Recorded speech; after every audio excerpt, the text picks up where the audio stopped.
Amém, louvado seja o nome do Senhor. Os irmãos estão aqui presencialmente, né? Podem assentar. Boa noite também para você que está nos acompanhando de casa.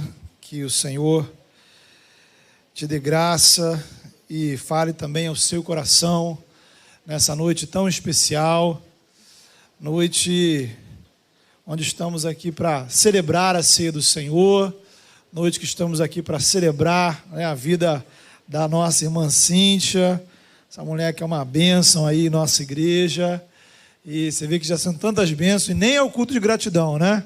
Então, louvamos o Senhor, porque o Senhor tem sido gracioso para com as nossas vidas, e isso enche o nosso coração realmente de alegria.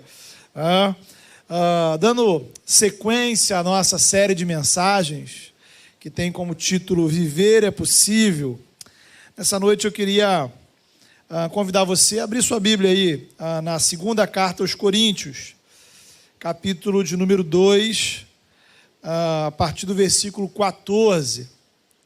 Segunda aos Coríntios, capítulo 2, a partir do versículo 14. Queria destacar nesse texto dois aspectos muito importantes nesse tema da vida que é possível, né? Primeiro, de que forma o Evangelho torna possível a vida e que tipo de vida é essa que o Evangelho nos proporciona. Ou seja, primeiro, buscando as razões que tornam possível essa afirmação, viver é possível. Por quê? E segundo, como a gente vive essa vida, né? Que tipo de vida é essa que devemos viver? Que tipo de vida é essa possibilitada pelo Evangelho? Qual a diferença entre a vida que o Evangelho nos proporciona e a vida que o mundo nos oferece? Então, a gente quer conversar um pouco com você sobre isso a partir desse texto de 2 Coríntios, capítulo 2, verso 14. Feche os seus olhos, coloque a sua vida diante do Senhor. Você que está aqui, você que está em casa, separa esse momento para, de forma séria, estar na presença do Senhor, porque cremos que Deus vai falar ao seu coração. Pai, em nome de Jesus, antes de chegarmos aqui, Senhor, nesse auditório, o Senhor já conhecia, ó Pai, o nosso coração.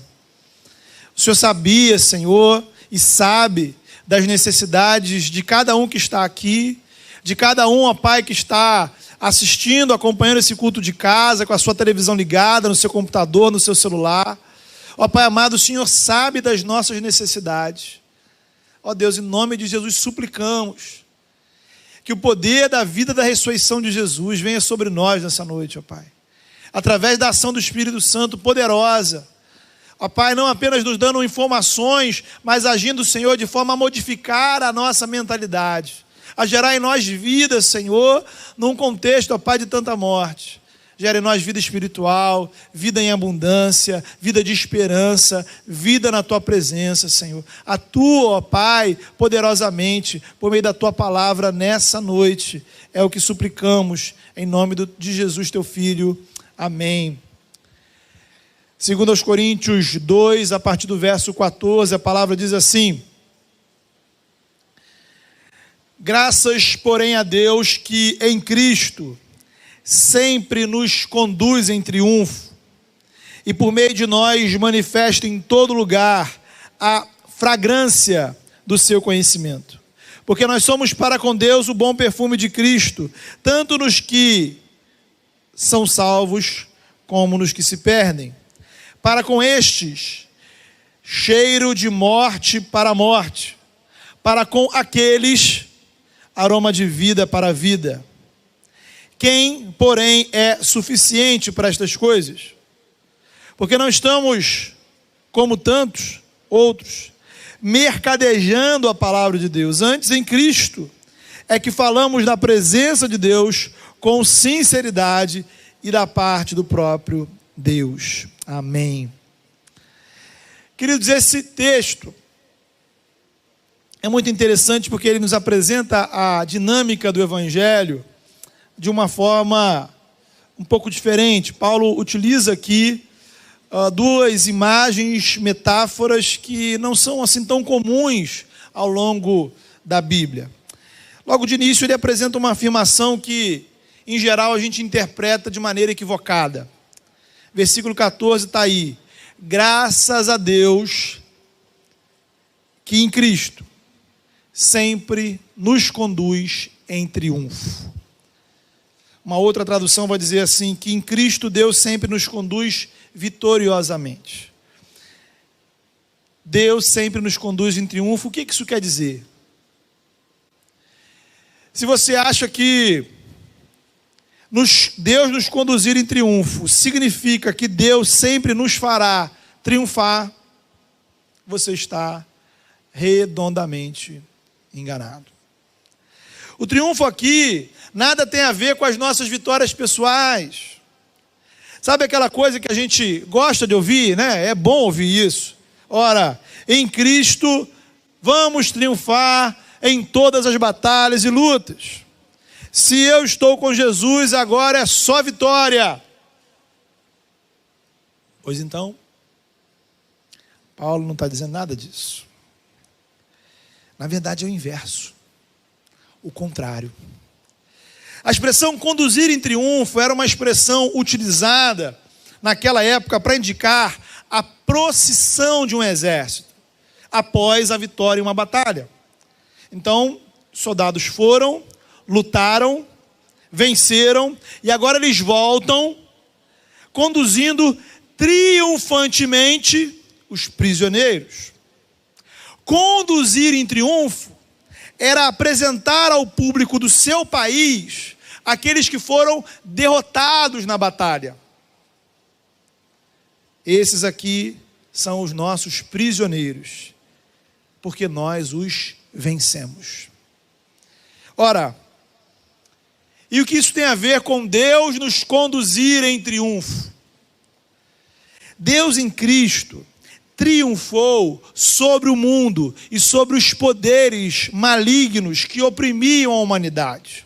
Na cruz, Deus triunfou sobre eles. Deus venceu a batalha e nós, veja você, nós somos a evidência do triunfo de Deus. A gente não pode desprezar o retrato espiritual que a Bíblia ela faz do mundo. Desde que o pecado se instalou, vivenciamos uma grande rebelião contra Deus, contra o governo de Deus. Sem a graça de Deus, estamos na posição de inimigos de Deus. Justamente o Evangelho é o espaço onde o Senhor nos proporciona a reconciliação. Todavia, enquanto você estiver sem Cristo, você está na posição de inimigo de Deus, porque o pecado te aprisiona. Efésios vai dizer: você está no mundo, sem Deus, sem esperança, separado do povo de Deus. 1 de Pedro e Colossenses vão afirmar de forma muito semelhante que nós estamos, quando estamos sem Cristo, estamos no império das trevas. Sem os efeitos do sangue de Jesus sobre a minha vida, permanecem sobre mim condenação, maldição, opressão. Sem Cristo, você não é filho de Deus. Não há neutralidade espiritual. Sem Cristo, somos aliados, querendo ou não, das forças espirituais do mal. Louvado seja Deus. Porque Deus enviou aquele que é o santo guerreiro para lutar por nós, para triunfar. O santo guerreiro de Deus é Jesus Cristo. Por isso a gente não cansa de cantar: Ele é o vencedor que reinando está. Na cruz, Deus venceu o mundo, Deus venceu o pecado, a morte e todas as forças espirituais do mal. Assim, na perspectiva de quem nós éramos, de onde nós estávamos, note bem, o Evangelho não é vitória.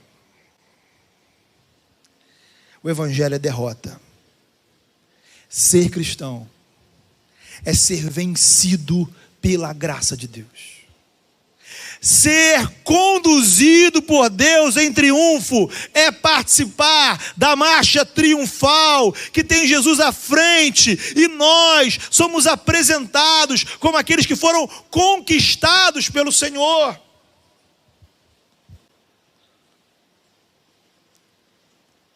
Louvado seja Deus, porque Deus nos conquistou. Os generais romanos desfilavam com os seus prisioneiros para humilhá-los, de maneira absolutamente oposta. Deus celebra a nossa salvação. Note bem, Deus não salvou você por obrigação, sabe? Deus não tinha a menor necessidade ou obrigação de enviar Jesus para nos salvar. Porque Deus nos criou, porque Deus se deu ao trabalho de nos salvar. Por amor. Você sabe que é por amor, mas é importante você entender a amplitude, a profundidade desse amor. Deus tem prazer na sua salvação. Deus tem prazer em nos salvar. Deus se alegra em nos ter como filhos, em nos ter como servos. Por isso, ser conduzido em triunfo, note bem, imagine, tente colocar essa imagem na sua mente. É uma grande procissão, onde Jesus celebra cada um de nós como propriedade exclusiva de Deus. E Ele se alegra com isso. Portanto, queridos, chegamos à questão: como é que o Evangelho torna possível a vida? Pela vitória de Jesus sobre nós mesmos. Viver se torna possível quando somos conquistados pelo Evangelho, vencidos pela graça, derrotados pelo amor de Deus revelado em Jesus. O Evangelho diz respeito à vitória da graça sobre você. É a vitória da graça sobre o nosso orgulho, sobre a nossa vaidade, sobre nossos pecados, sobre nossa natureza pecaminosa. Por isso, queridos, conversão é rendição. E, afinal de contas, o que é rendição? Render-se, parar de lutar. A vida se torna possível quando a gente para de lutar com Deus. O Evangelho, veja você, não é um meio para a gente chegar a um fim. O Evangelho não é um instrumento, uma ferramenta para a gente conseguir alguma vitória. O Evangelho é a vitória. A nossa vitória é ser derrotado pela graça. A nossa vitória é ser vencido pelo Evangelho. A nossa vitória é render-se aos pés de Jesus e reconhecer que Ele é o vencedor. E que eu preciso de reconciliação. Para usar uma ilustração, é como se fosse uma luta, né? Uma luta de boxe. Se você nunca viu uma luta, ao menos você já assistiu um filme de luta, né? Pelo menos ali o Rocky Balboa, que é um clássico. Então no ringue, está ali você lutando contra o Evangelho. Somos inimigos. Representamos forças opostas. Aí o Evangelho te ataca. Não para te destruir, mas para vencer sua resistência. Você tenta se defender. Você diz: não, eu não sou tão pecador assim, né? Eu não preciso de salvação. Eu estou no controle, eu sei bem o que fazer da minha vida. Aí o Evangelho te dá outro soco. Aí você balança. Mas continua se defendendo, você diz: ok, eu reconheço, eu admito que eu não sou uma pessoa tão boa assim, mas afinal de contas, né? Se peneirar bem, não salva nem quem está dentro da igreja. Então, aí você segue, apresentando desculpas, justificativas. Você tenta resistir. O seu orgulho resiste. Seu desejo de continuar no pecado, resiste. Seu desejo de manter o controle, resiste. Mas você está cansado. Você continua lutando. Até o momento em que você é nocauteado pelo Evangelho. A luta termina quando a gente se rende e a gente admite: o Evangelho me venceu.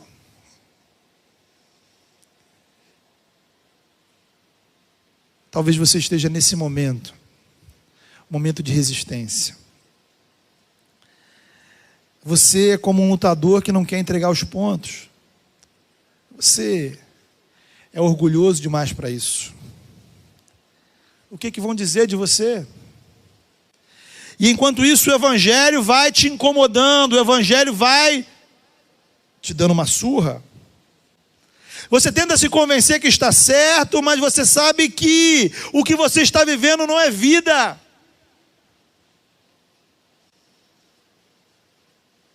Você está cansado. Existe vida para a sua vida no Evangelho. Viver é possível quando nos rendemos a Jesus. Essa vida, ela é possibilitada pelo Evangelho. É sermos conduzidos em uma grande procissão triunfal, de modo que, se você está em Cristo,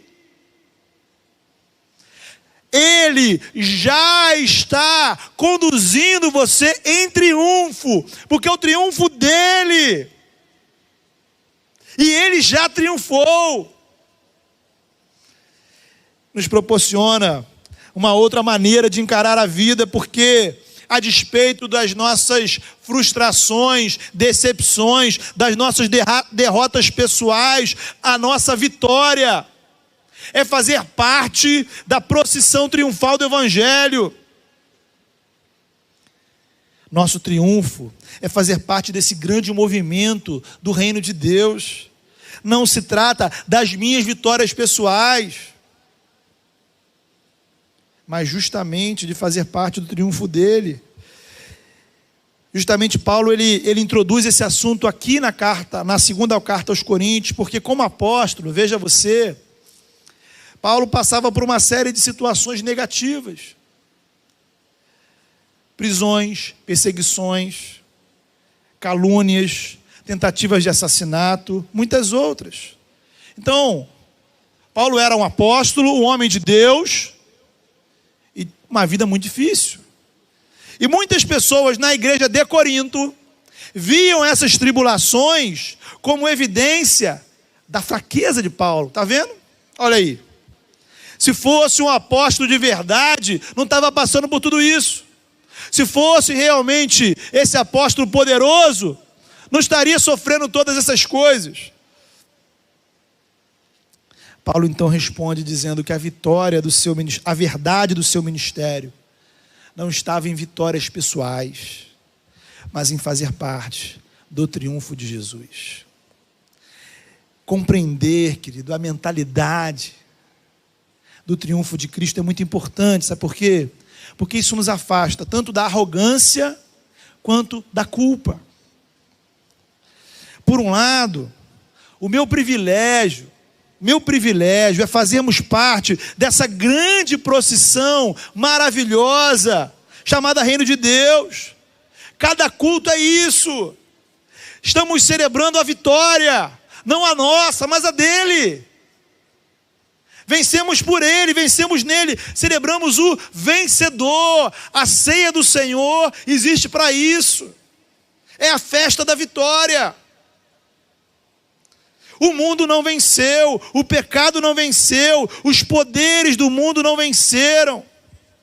Glória a Deus, porque Ele venceu. E aqui estamos, nos apresentando alegremente ao Senhor como aqueles que foram conquistados pela graça. Louvado seja o Senhor, porque Ele me conquistou, Ele me venceu. Nossos erros pessoais não anulam não anulam a vitória. Nossos sucessos não aumentam a vitória. Então não se trata do seu sucesso, nem do seu fracasso. A vitória já aconteceu. A única pergunta é: você participa dela ou não? Você está na procissão ou não? Você está na festa ou não? Jesus faz da gente propriedade exclusiva de Deus. Eu não sei você, querido, mas se eu pertencesse a mim mesmo, a minha vida seria uma desgraça. E quando a gente entende que está participando desse grande desfile do reino, o Evangelho continua a triunfar sobre nós. Quando estamos em Cristo, no corpo de Cristo, o Espírito Santo continuamente atua sobre nós, de maneira constante, regular. O Evangelho triunfa sobre nossas dúvidas. A graça de Deus triunfa sobre nossos pecados. O poder de Deus triunfa sobre nossas fraquezas. Louvado seja Deus, porque Jesus, quando luta comigo, Ele sempre vence. Quantas lutas você enfrentou essa semana? Pensamentos ruins rondaram a sua cabeça? Coisas que você não devia ter feito? Às vezes, nesse dia, nesse domingo, o simples fato de vir ao culto, o simples fato de parar na sua casa para acompanhar esse culto. Desânimo, tristeza, culpa, dúvidas, dor, coisas que te levam ao pecado, esfriamento espiritual. E talvez você pense em desistir da caminhada. Sabe de uma coisa? Talvez nem era para você estar aqui. Talvez nem era para você estar acompanhando essa mensagem. Sabe por que você está aqui? Sabe por que você está ouvindo essa mensagem nesse momento? Porque você foi vencido pelo Evangelho. Aleluia. Estamos aqui porque fomos vencidos pela graça de Deus. Não estamos aqui porque somos vencedores, mas porque Ele, somente Ele é o vencedor. Toda a glória é dele, e Ele nos venceu, não para nos humilhar, não para nos destruir. Ele vence para que sejamos dele, e nos fazer parte desse grandioso movimento, que é o povo dele, o reino dele, a igreja dele. Tinha terminado essa mensagem ontem e estava lendo um livro, um texto, e esbarrei com uma citação, uma frase de um poeta cristão chamado John Donne, que ele diz: quando sou cativo de Cristo, é que realmente sou livre. É quando pertencemos a Jesus que experimentamos a liberdade. Agora, o texto continua porque Paulo parte dessa ideia, de sermos conduzidos por Deus em triunfo. Então você note que até agora a gente só comentou uma única frase do texto. Então Paulo passa por uma outra metáfora. Ele vai afirmar que Deus, através de nós, manifesta em todo lugar a fragrância do conhecimento de Cristo. Porque, repare bem, note bem esta afirmação: nós, eu e você que está em casa acompanhando o culto, nós somos para com Deus o bom perfume de Cristo. Olha quem você é. Quase todas as religiões antigas trabalhavam com o sacrifício de animais, o que naturalmente exalava um cheiro característico. Muitas também tinham um processo de queima de incenso e ervas aromáticas, até para aliviar um pouco o odor do lugar, A própria religião judaica trabalhava com sacrifício de animais e queima de incenso. O ponto é que a experiência religiosa daquela época, de templos, altares, cerimônias religiosas, era uma experiência altamente olfativa. Todo lugar dedicado à religião tinha o seu cheiro específico. Paulo vai mostrar que a experiência do Evangelho também produz um determinado cheiro, porém, é uma dinâmica completamente distinta. O aroma característico do Evangelho não é o de animais, não é o de incenso queimado. O aroma do Evangelho é a vida de Cristo em nós. Nós, olha que incrível, irmãos, nós somos o bom perfume de Cristo. Cada cristão é um altar de onde deve subir o aroma da graça, a fragrância de uma nova vida com Deus. Se você já experimentou a graça na sua vida, se você já se rendeu aos pés de Jesus, se você está em Cristo, então o perfume da graça está na sua vida. Louvado seja Deus por isso. Só que o texto, ele nos mostra que existe uma espécie de padrão aromático. A presença desse perfume significa vida.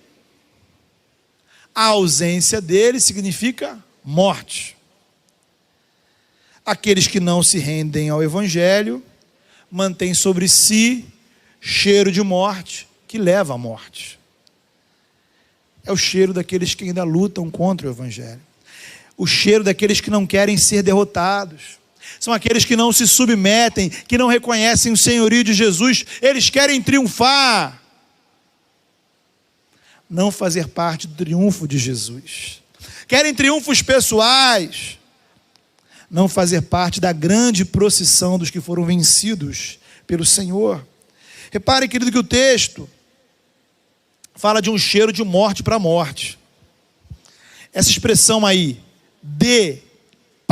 isto é, de morte para morte, quer dizer o seguinte: um ponto de origem e um ponto de destino. Ou seja, é o cheiro de quem já está morto e está caminhando para a morte. O cheiro da morte está presente na vida daqueles que não estão em Jesus. Estão mortos, caminhando para a morte, exalando um perfume de morte. Infelizmente, irmãos, o nosso olfato não nos deixa mentir. Existe um forte cheiro de morte em nossa sociedade. Há um odor fortíssimo da ausência da graça, da ausência de Evangelho, da ausência da vida de Cristo. Louvado seja o nome do Senhor, porque também podemos sentir o saboroso aroma da vida, o aroma da graça, do poder do Evangelho, da presença do Espírito, do amor de Deus que alegra os corações. Aroma de vida para vida, perfume da vida. Note, queridos, que os perfumes, cheiros, de um modo geral, possuem uma dinâmica interessante. O perfume de uma flor não é a flor. O perfume se espalha pelo ar. Se conhecemos aquela fragrância, identificamos que ali, naquele ambiente, existe aquela determinada flor. Como também o cheiro de uma coisa estragada, apodrecida, o cheiro se espalha para longe do lixo em si. O cheiro não é o lixo, mas ele é a evidência de que o lixo está lá. A perspectiva do Evangelho é que podemos identificar dois tipos de aromas no mundo. E se existem dois cheiros, é porque existem duas realidades espirituais que exalam esses cheiros. Existe aroma de vida que produz vida. Porque existe uma realidade espiritual que gera vida. Existe cheiro de morte. Porque existe uma realidade espiritual de morte que gera morte. Agora, como é, e aí a gente caminha para o final, como é que essas ideias se unem? Como é que a ideia do cheiro se une à ideia do triunfo? O ponto é, se Cristo está nos conduzindo em triunfo, por onde Ele nos leva, devemos exalar o perfume da graça dEle. Paulo entende isso como um processo natural, isto é, uma rosa, ela não precisa fazer esforço para exalar o seu aroma, sabe? Não precisamos fazer nenhum tipo de trabalho para que uma fruta, um pêssego, uma laranja, uma manga exalem o seu cheiro. Da mesma forma, o aroma da graça já está na sua vida se você estiver em Cristo. Recebemos graça, experimentamos graça, devemos assim exalar graça. Se trata, querido, de quem você é. Você pode exalar a vida, porque a vida de Cristo está em você. Eu não sei se você se dá conta do tamanho dessa responsabilidade. Observe bem. O perfume de Cristo no mundo não é o próprio Cristo. Percebeu isso? O bom perfume de Cristo somos nós. O cheiro do Evangelho no mundo, ele é oriundo do povo de Deus, da igreja, do corpo de Cristo. Somos nós.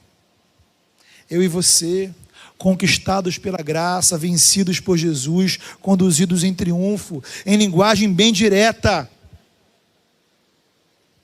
O cheiro de Jesus no mundo vem da igreja, o cheiro de Jesus no mundo vem da sua vida. O aroma do Evangelho que as pessoas precisam sentir vem de nós, vem do povo de Deus. O único perfume de Cristo no mundo somos nós, e Jesus não tem planos para outros. Você é o perfume de Cristo para os seus amigos, para os seus familiares, no seu trabalho, para todas as pessoas que interagem com você. A pergunta é: qual é o aroma que as pessoas têm sentido ao seu redor? Será que, enquanto cristãos, estamos exalando um perfume de vida ou um perfume de morte? Lembre, o aroma, ele deve conduzir à realidade. Se eu sinto o cheiro de indiferença, de violência, de egoísmo, de ganância, de mentira, de falta de temor de Deus,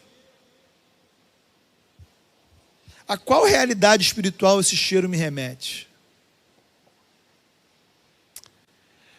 Infelizmente, irmãos, há cristãos, líderes religiosos, igrejas, exalando um mau cheiro terrível, um cheiro de podridão, um cheiro de morte. Qual é o cheiro que você está exalando? De vida ou de morte? Que vida é essa que devemos viver?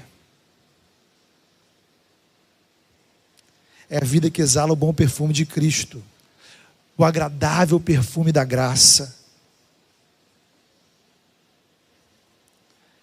Não se deixe levar por esse cheiro insuportável que a sociedade exala. Na sua vida precisa existir outro aroma. Se você está em Cristo, exale a vida de Cristo por meio das suas atitudes. Compartilhe a vida com os que estão mortos. A vida que está em você, note bem, tem poder de conduzir outros à vida, porque a vida que está em você é a vida de Cristo, do poder da ressurreição de Cristo, do Espírito Santo. Exale o aroma do amor, da paz, da alegria, do perdão, da mansidão, da esperança, da fé, da ternura, da santificação, do amor ao próximo, da vida devocional, da oração, do Evangelho. O aroma da graça de Deus nas redes sociais, nos seus relacionamentos, dentro da sua casa.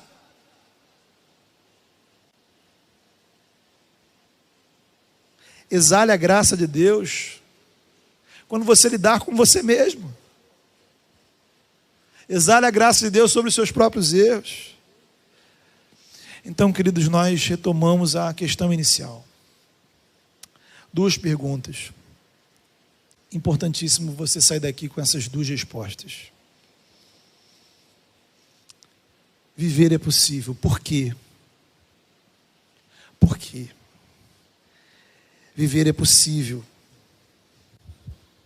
quando, e somente quando, somos vencidos pelo Evangelho e nos rendemos aos pés de Jesus. É quando eu digo: Senhor, eu me rendo. O Senhor é o vitorioso. O Senhor é vencedor. Louvado seja Deus, porque o Senhor tem nos vencido. Pare com essa luta. Desista dessa luta. Se renda. Se entregue. Isso não diminui você. É ao contrário, é aí que você se encontra. Não é deixar de triunfar, esse é o seu triunfo, porque é participar do triunfo de Cristo. E que tipo de vida é essa? Possibilitada pelo Evangelho. É a vida da graça, é a vida cheia de vida. Ora, irmãos, ninguém quer estar perto ou em algum lugar que exala o mau cheiro. Queremos estar em um lugar perfumado, com aroma agradável. É esse perfume que precisa exalar de nós enquanto cristãos, de nós enquanto igreja.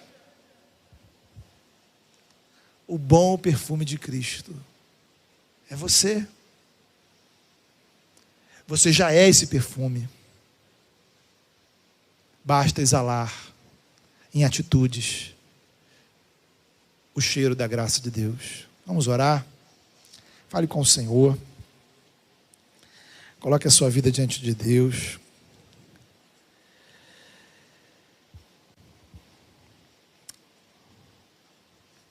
Senhor, em nome de Jesus, Pai, muito obrigado, Pai. Muito obrigado porque se estamos aqui agora, Senhor, é porque mais uma vez a Tua graça nos venceu. Muito obrigado, Pai, porque na vitória do Senhor sobre nós é que encontramos a nossa vitória. Senhor, nós nos iludimos com vitórias pessoais, ou então, Senhor, muitas vezes nos abatemos com fracassos pessoais. Pai, em nome de Jesus, vem mais uma vez com a Tua graça, com o Teu poder, vencer-nos, ó Pai, nos conquistar. Pai, a nossa alegria, não há outra alegria maior do que essa, Senhor. Sermos do Senhor. Pai, como é bom saber que o Senhor tem prazer na nossa vida, Senhor. Não somos uma coisa para o Senhor, ó Pai. Somos alvo do Teu amor. Obrigado, Pai, porque apesar dos nossos pecados, o Senhor tem prazer na nossa vida. Pai, visita com graça agora aqueles que estão lutando, Senhor, com dúvidas, lutando, ó Pai, lutando, Senhor, com pecados, lutando, Senhor, com incredulidade, lutando, Senhor, com seu orgulho, lutando, Senhor, diante de pressões, lutando, Senhor, com questões emocionais. Ó Pai, em nome de Jesus, venha subjugá-los, ó Deus, com a Tua graça. Que a Tua graça os vença, Senhor. Que a Tua graça se imponha sobre eles. Que eles se rendam, Senhor, se entreguem. e se entregando, possam, Senhor, experimentar o alívio, Senhor, que Jesus, ó Pai, nos ensinou, aos que estavam cansados e sobrecarregados. Em Cristo encontramos alívio. Ó Pai amado, a liberdade, Senhor, a liberdade de sermos, ó Pai, propriedade de Jesus, a liberdade de sermos teus servos, a liberdade, a alegria de participar dessa grande procissão triunfal que celebra o vencedor que é Jesus. Ah, Deus amado, enche o nosso coração com alegria de celebrarmos essa maravilhosa vitória. Obrigado porque o Senhor nos faz participar da vitória que é do Senhor. E ó Deus, em nome de Jesus, nos capacita, Senhor, a exalar o bom perfume de Cristo. A Deus, há tanto cheiro de morte à nossa volta, cristãos que exalam cheiro de morte. Em nome do Teu Filho Jesus, Senhor, vem com graça, Senhor, vem com graça sobre nós, que possamos de fato, Senhor, exalar cheiro de vida. Obrigado, ó Pai, pelo privilégio maravilhoso de já sermos, ó Pai, o bom perfume de Cristo. Mas, ó Pai, ajuda-nos a viver, Senhor, com sabedoria essa grande responsabilidade, que o perfume, que o aroma que exalar das nossas vidas, ele leve outras pessoas à vida, leve vida àqueles que estão mortos. Faça dessa igreja, Senhor, um grande perfume do Senhor nesse lugar. Faça das nossas vidas um grande perfume do Senhor por onde andarmos. Em nome do Teu Filho Jesus, no poder do Espírito Santo oramos. Amém.